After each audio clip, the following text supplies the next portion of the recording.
Well, welcome to the Middlesex Moments radio show. I'm Anna Wasescha, president of Middlesex Community College, and today my guest is Lisa Moody, who's now on my most valuable player guest list for the Middlesex Moments radio show. She teaches political science here at the college and was the chief of staff under Governor Jody Rell. And so she's got these insights into what we read in the news or hear at night at the 6 o'clock nightly news about Connecticut, and we're just going to have an open-ended conversation about the state of the state. We're not in a very good shape in our state of the state. I mean, if the governor were standing up there and were to be honest, he should say the state of the state's not good, and there's a lot of red ink, and there has been for a lot of years. That's I guess the unfortunate and sad part. Because you look at our surrounding states, we were all hit by the Great Recession in 2008. But you see New York coming out of it, Massachusetts is definitely coming out of it. They're going gangbusters economically, job growth, the like, housing prices. And even Rhode Island has come a long way. And their governor, who I believe is Gina Raimondo, a female governor, when she was treasurer before becoming governor, she took on the unions, but really took on the retirement system for the state, because they were in much the same shape that we are now, and that they had unfunded retirement plans, and that was threatening to bankrupt Rhode Island. And she met with folks, and she went right to the people and said, it's going to be tough, but we need to do this. And she went right to the unions and said, this is going to be tough, but we need to do this. And they came together and they reformed their pension system, and they're not doing as well as Massachusetts, but they're doing better than Connecticut. And just generally and economically in terms of their budget, they're moving forward. But we seem to be stuck here in Connecticut. The recession hit us hard. Connecticut has a reputation for we're the first ones into a recession and we're the last ones out. Why is that? In part because we're so dependent on the federal government. You think about our industries. Well, we do have the Navy station here, obviously. But more importantly, we have Pratt & Whitney, which is relying on federal contracts, Sikorsky, Hamilton Standard, and then all the small suppliers as well for those companies. So we get hit hard when the federal government retrenches and pulls back on money, then it's automatically felt here at the state level. So we feel it first because we're so dependent on federal dollars. But we're also the last ones out. Can I ask you a question? Yeah. Speaking of federal dollars, yeah. The American Rehabilitation and Recovery Act or something like that, Yeah. ARRA? ERA, yeah. That was a stimulus bill. Right, exactly, that Obama put in very soon after he was elected for his first term. And all over the Midwest, there were lots of road projects, and they were so-called shovel-ready. Yeah. Did Connecticut benefit from we any? Did. So what? We did a lot of road projects. Did you? And we did a lot of paving. We didn't build new roads, but we repaved hundreds of miles. We bought new transit buses that you see. Those things take some time. Most of them are built in Detroit, the buses. And so we bought 200 new buses with that money. Okay. We also had some construction projects. We used some of the money for school construction projects, which we could sort of replace bond money, state money we normally would have used. We used this money instead. So we did, but we did capitalize. Yeah. But the problem with the stimulus program is short term. You put they want a shovel ready because they want to put people to work immediately to do roads and bridges. Well, you do that, but you pave the road, the job's done. And the job's done. Right. And that's not enough to kick an economy out of. You go back to the Great Recession, one of the things I teach my class. Franklin Roosevelt did quite a lot with his New Deal. But it took World War II. The real reason we got out of the recession was because of World War II. Some of it were his programs, but we needed that big infusion of borrowed money from the federal government for planes and soldiers and tanks and ammo to get us out of the recession. And at the Connecticut level, we are not yet out of the recession. Briefly, when Governor Rell left office in 2000, there was a deficit. She did not want to raise taxes. She was dealing with it. She was a Republican dealing with the Democratic legislature. There was a bit of a stalemate, so we pretty much even funded things. When Governor Malloy came in, there was a deficit, a good-sized deficit, half of what he's dealing with now, and he raised taxes, and he did it again in 2015. So now we're like, you've done two, not just him, he and the legislature have done 2 tax increases and we're even more in the red. I know. Because we have structural problems. Exactly. So let's go away for a break, and when we come back, let's talk about structural problems. Okay, well, welcome back to Middlesex Moments Radio Show. I'm Anna Wasescha, and today I'm talking with Lisa Moody. And where we left off before the break was structural problems. And we, of course, talked during the break. So you also said the magic word, I feel like Groucho Marx, tolls. Yes. So let's talk. You tell us about structure, but then tell us about tolls, too. Well, the structural issues we have, think of a pie, 100% of our state budget, about 14%.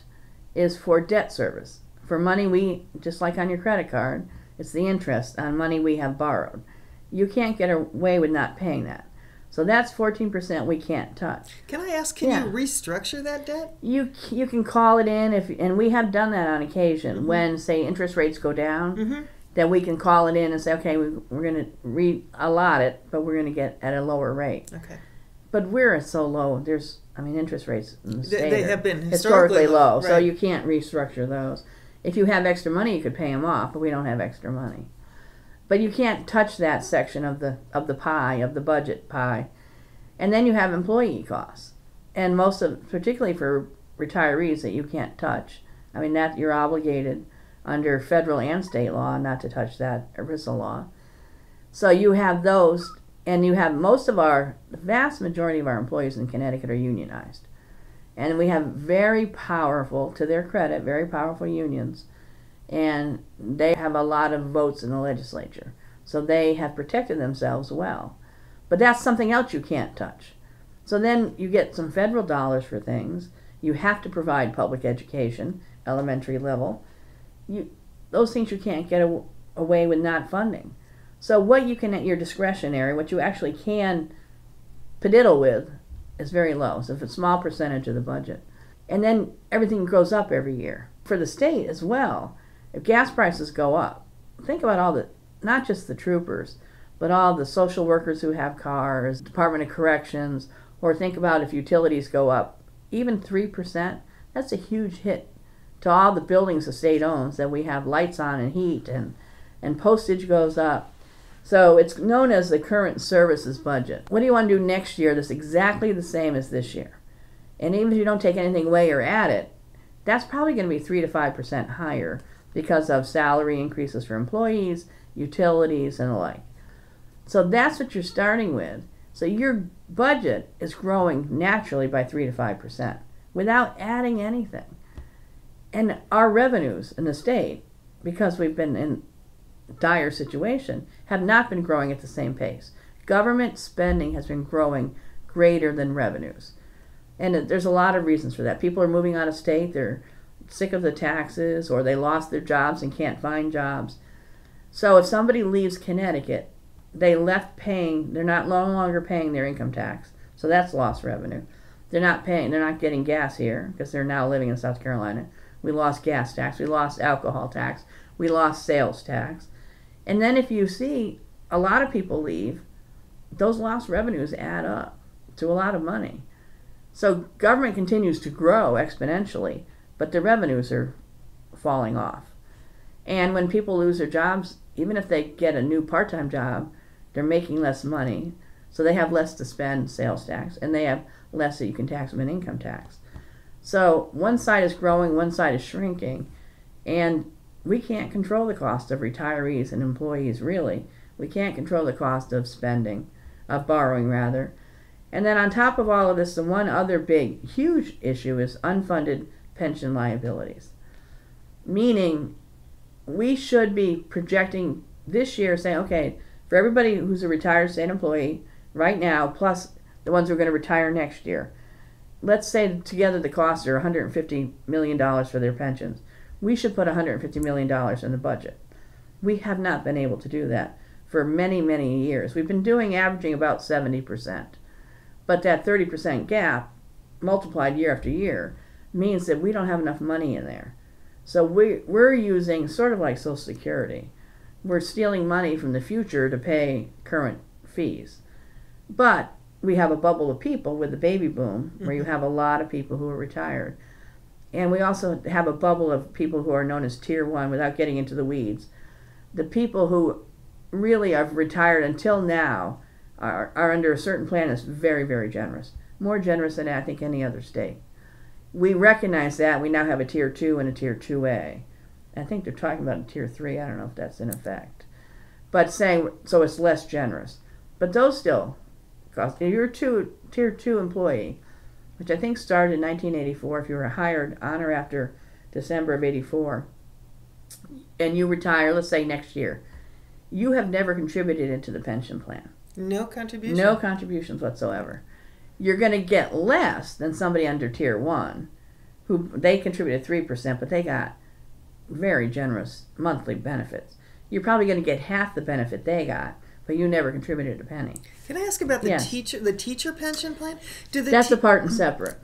I know it is, but Yeah. do the teachers in Connecticut pay Social Security? No, they do not. So how does that work? They don't pay Social Security, and the towns don't pay their pension. The state has paid their pension. When Jody Rowe was in, we worked with the state treasurer, Denise Napier, and we actually we went out and borrowed money and made that fund whole.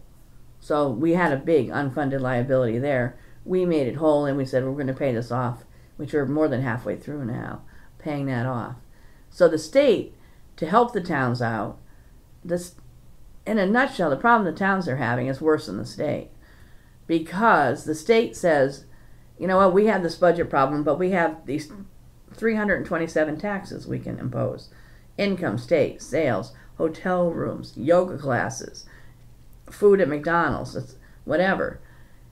But cities and towns, by the way, you can only really raise 3 taxes if you want to. Houses, cars, and businesses. And for businesses, the building and the equipment inside. But that's it. And the cities and towns are like, are you kidding me? We got 3, and you got 333? That's not fair. And our costs are going up too. We have employee costs and employee pensions. So the town said, and I don't even know when this was, years and years and years ago, we'll pick up the cost for teachers' pensions. You don't have to worry about that. And Governor Malloy, with this budget, he came into putting this budget together with a $3.6 billion hole, which is huge. That's a lot of zeros. Our 1-year budget in the state is $20 billion. So that's a huge percentage of our total budget. It is huge. So he's to figure that out, and he did not want to he says he didn't want to do tax increases again, and by and large he didn't. But there are $200 million of tax increases in his budget.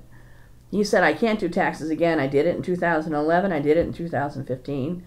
So we need to make these other changes. And one of the changes he said was, well, to whittle down the 3.6, cities and towns, you now got to pick up your teacher pension costs.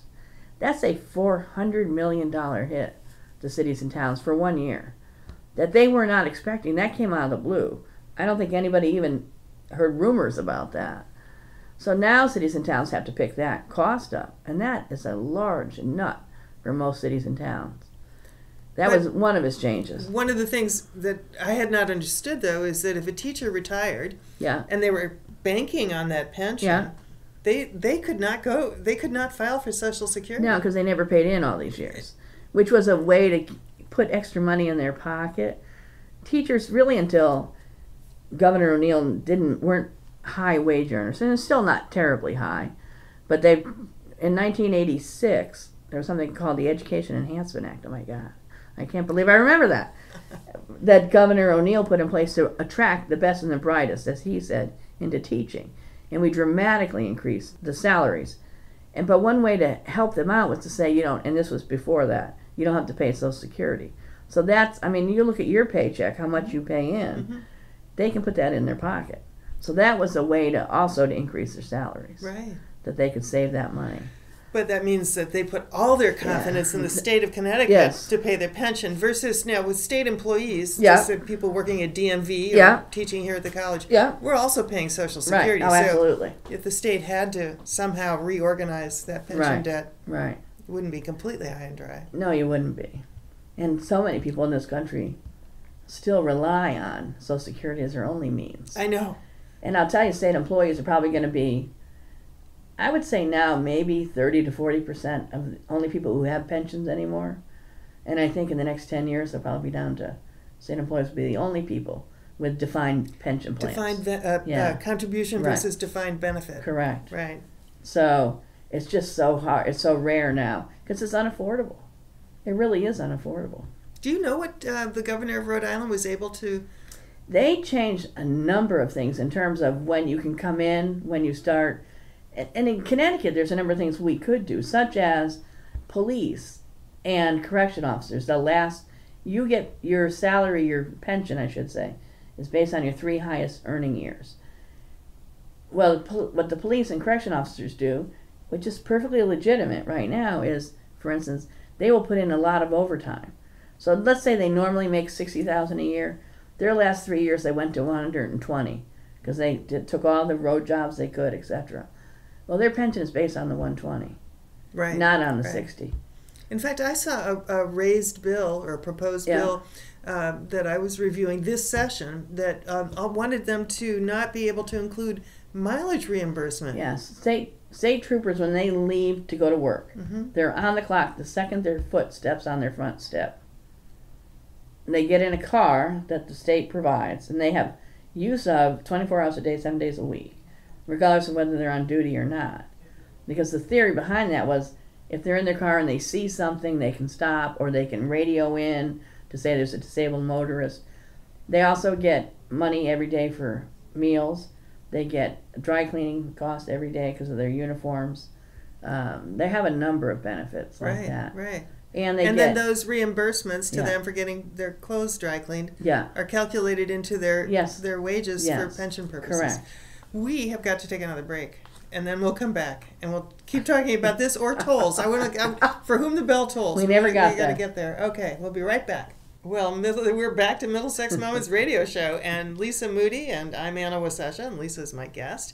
And let's just drill into tolls. Okay. But it's under the larger heading of revenue. So many of the legislators are saying, yes, we're in terrible shape, but we have to talk about revenues. Right. Tolls, and let's talk about tolls and other things. Let's talk about tolls. Tolls it goes back to the mid-'80s too, around the time of the Minas River Bridge collapsing and trying to set aside money just for transportation. We had tolls for years and years here. And in fact, when I started working in the legislature, I would take the Charter Oak Bridge toll every day. But we had a horrific accident, I think it was in Stratford, where a family plowed into a toll booth and they were killed. I think an attendant was killed. And it was after that the state said no more tolls. We'll increase the cost of licenses and registration for more money, but we're no more tolls.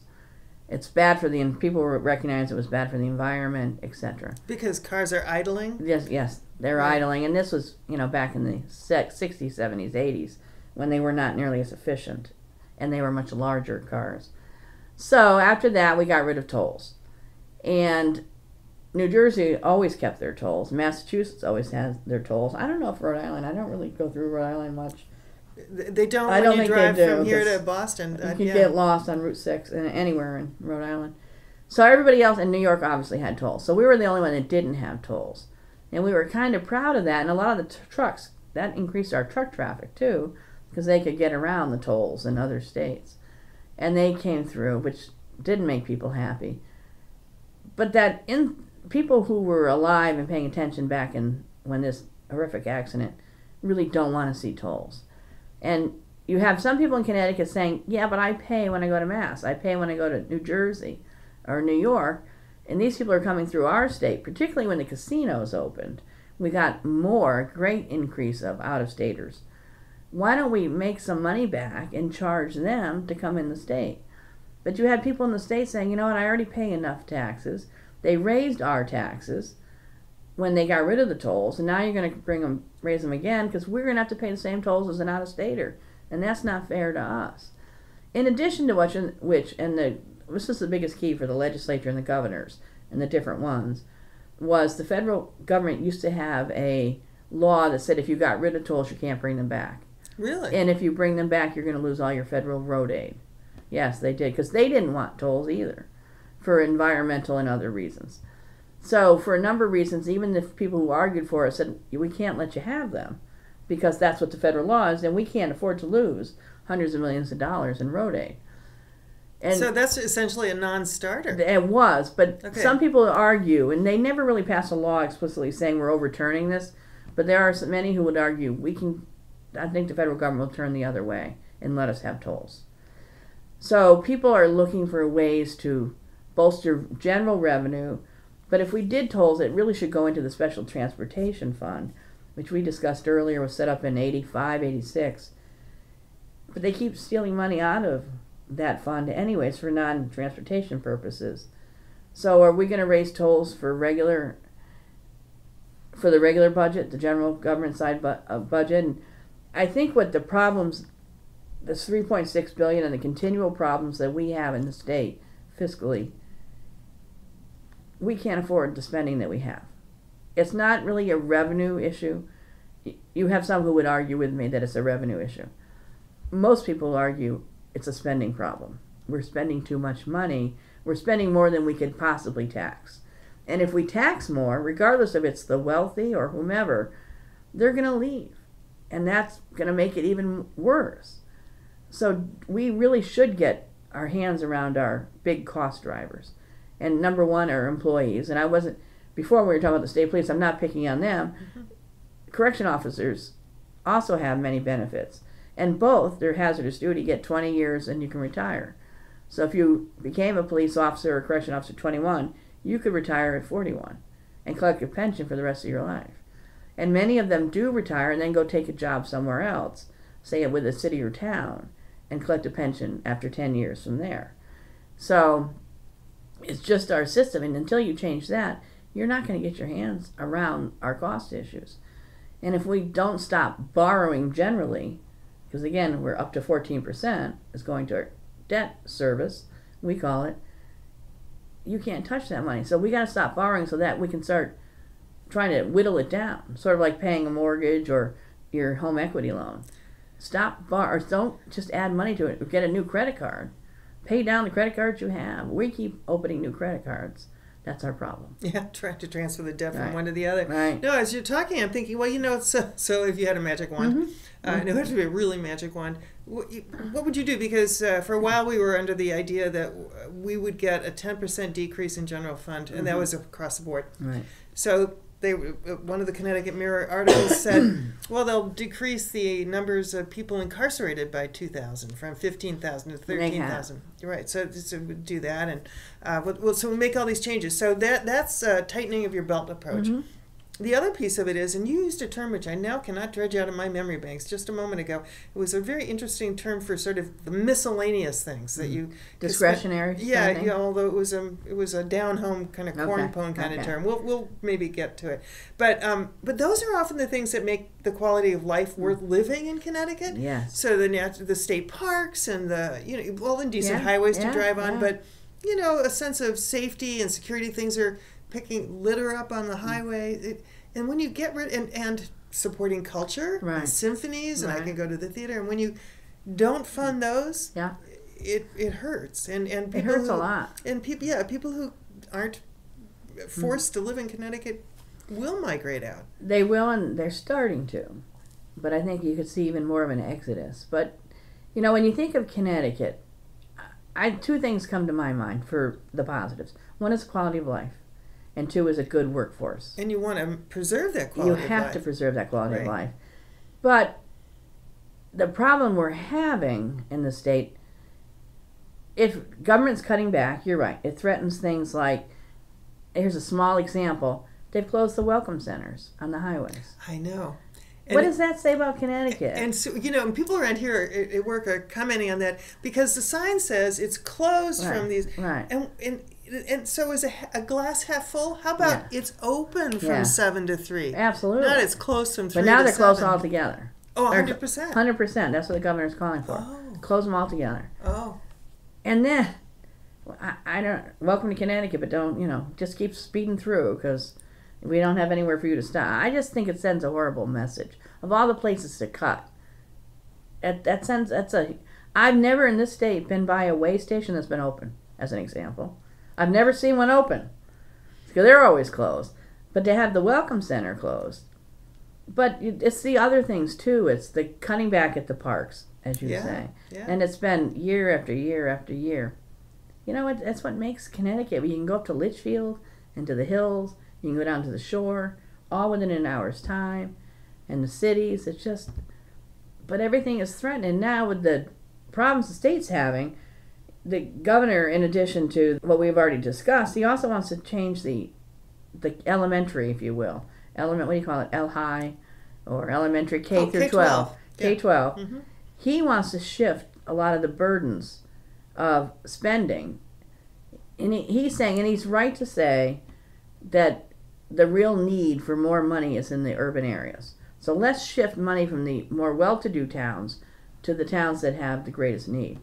And that's called education cost sharing. Yes, ECS, which that's a fascinating, we could spend half an hour on that. It started, I think, also in the 80s, but every year, it used to be the GBT formula, general whatever. But every year you get some new education, you get a new Speaker of the House who's from pick a town, so they skew the formula for his town or her town to get a little extra money. You get new chairman of the Education Committee who want to take care of their town. So what the original formula looks nothing like today what it did when it started. And so it really is not, you could argue it's really not that fair of a distribution. But most of the money still goes to the cities and towns, the larger cities right now. What the governor is saying is, let's shift it. We have 169 cities and towns in the state. He wants most of the money to go to the top 31. In population? In terms of need and population. Which means you're hitting other towns.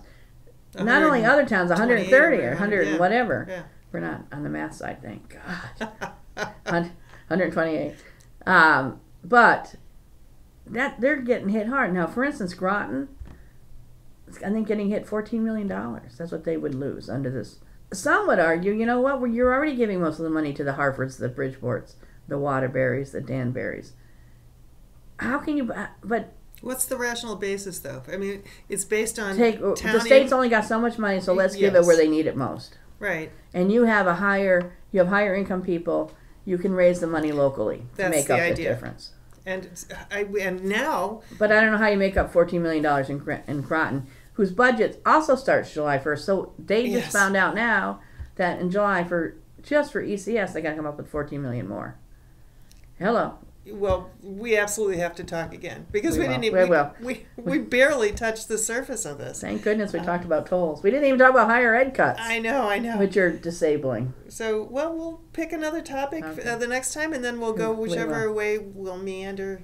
I think the legislature will be in for quite a while. I don't think they'll finish on time in June, so I think we'll unfortunately have time again before they finish, and we can maybe have a mid-session review of where they're going. Let's do that. Okay. All right. So thanks, Lisa Moody, for being my guest today. And this is Anna Wasescha, president of Middlesex Community College, hosting Middlesex Moments and enjoying every second of it, as I hope the audience is.